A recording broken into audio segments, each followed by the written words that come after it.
Ajax, uma forma inteligente de fazer chamadas de dados assíncronas. Chamadas para quem? Para o nosso servidor. Você vai ver aqui uma introdução do que é esse conceito e lógico que nas próximas aulas a gente vai aplicar aqui esse conceito que você está aprendendo na prática, fazendo chamadas de servidor reais, beleza? Então, Ajax nada mais é que o acrônimo de Asynchronous JavaScript and XML. Ajax é uma tecnologia utilizada para realizar comunicação entre navegador, normalmente entre navegador, naquele estilo sem sair da página, beleza? Se você navega na internet, você pode perceber que em alguns sites, para atualizar a informação do site, você precisa pressionar o F5 ou Ctrl R ou o botão recarregar lá do seu navegador. O que isso faz?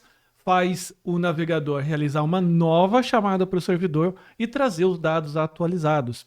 Isso daí é muito mais visível, muito melhor visível em sites de notícia, por exemplo. Você está ali naquela página principal do site de notícias, você pressiona F5, ele aparece ali, depois de um tempo você pressiona de novo, tem novas notícias e você pode ver ali o feed novinho.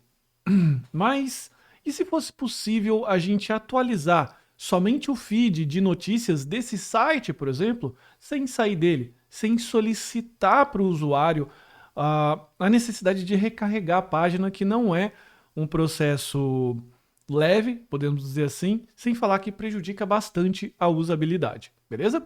Então, o que você precisa entender que o Ajax é uma forma de realizar conexões com um servidor. Então, por exemplo, eu tenho o Node.js, que é um servidor back-end JavaScript, que funciona com JavaScript. Ele pode receber uma requisição do nosso navegador, utilizando JSON, e retornar somente um feed de notícias, as últimas notícias, retornar algo que não necessite que eu recarregue toda a página, e sim só a porção que me interessa. Como que isso ficaria? Vamos entender aqui nesse esquema simplificado. Imagine então que você está lá no seu site. Você está lendo um artigo. Esse artigo aqui é o ponto de interesse do usuário. Só que eu não gostaria que o usuário tivesse a necessidade de pressionar o F5, ficar recarregando a página. Até porque se esse texto aqui for muito longo, ele vai se perder, porque o texto vai voltar para o início.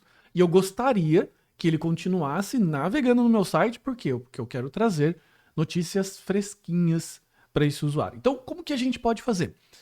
Para fazer isso seria bastante simples. Você manteria esse texto aqui, beleza? E essa parte, essa div aqui do HTML, essa porção aqui, essa caixinha do HTML, seria atualizado a cada X segundos, por exemplo. E como que a gente iria atualizar?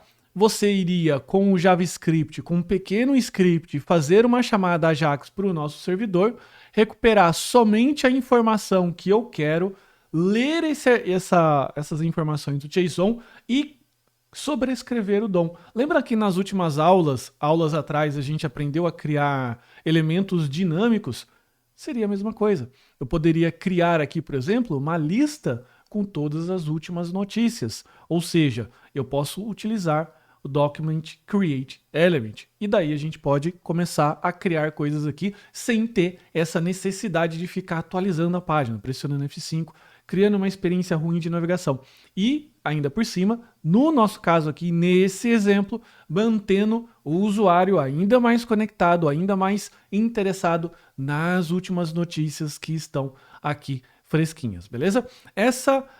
O Ajax é um tipo de programação que uma tecnologia, porque é um conjunto ali de práticas de programação JavaScript, HTML, que chegou em 2005 e até hoje é muito utilizado porque ele cria essa sensação da sua página, do site que você está fazendo ali, do seu front-end ser dinâmico, e ele inclusive é um dos requisitos chave para você que quer aprender React, por exemplo, beleza? Então agora a gente vai para as próximas aulas em que a gente vai colocar a mão na massa e a gente vai aprender a fazer requisições Ajax, utilizando aqui esse conceito e as bibliotecas nativas do JavaScript, ou seja, sem necessidade de instalar nada e aprendendo como funciona a fundo.